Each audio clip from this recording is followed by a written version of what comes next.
Ilya Stribulayev yaxshi gapi bor. Nimaga ekranga ko'rsatdilar, biz hozir Venture mindset, ha. Bundan tashqari yana qanaqa kitoblarni tavsiya qilasiz startaplarga? Ilya Stribulayevni kitobini O'zbekistondagi hamma qaror qabul qiluvchi bilgan odamlarimga berib chiqqanman. Timur Amjamishga berganman, Olimjon Umarovga, Shermatovlarda bu kitob bor, IT Park boshliqlarida Alisher Sa'dullayevgacha uchrashib, leksiyalarini olib keldi. Saida Mirzayevada bor bu kitob. Yaxshi. Siz gapingizni Buni o'zbek tiliga tarjima qilib, endi bundan narsa aytmoqchi deysiz.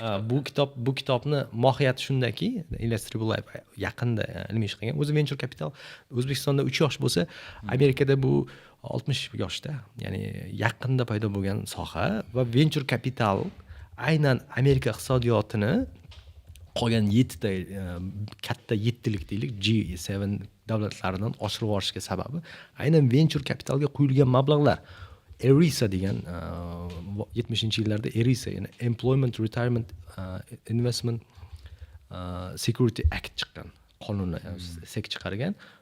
Shu pension fondlarining mablag'lari venture capitallarga tashqari davlat puli emas, lekin pensionerlar puli. O'sha pullar berilgan. Keyin small business enterprise bo'yicha pullar venturedan, siz masalan venture capital bo'yicha qiziqasiz, tadbirkorsiz, 1 million olib keling, hukumat sizga 4 million bergan. Hozir O'zbekiston shu bilan shug'ullanyapti. Shu orqali venture capitalda yig'ilib yaxshi kompaniyalar tez paydo bo'lgan. Va Amerika iqtisodiyotida masalan 100 yillik, 200 yillik Toyota, 150 yillik Volkswagen bo'lsin, ularning kapitalizatsiyasi baribir 3-4 yildagi kapital Teslaga o'xshagan kapitalizatsiya qisqa muddatda venture capital bilan, ya'ni SP 500 deyiladi.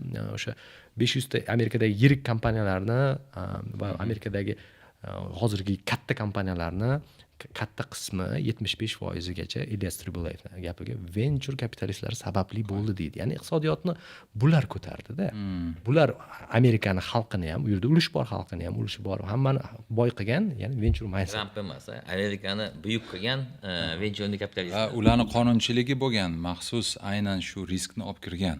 O'shaning uchun biz ham haliga iltimos qilib qolamiz qonun qabul qiluvchilardan. Riskdan qo'rqmaylik. Kerakli fundament tayyorlab, mana Davron aka yaxshi yangicha iqtisod qurishni targ'ibot qilyaptilar. Biz bularga tilab qolamiz. Biz ham o'sha iqtisodiyotda yashashni xohlardik. Yana 2-3 ta kitob tavsiya qiling.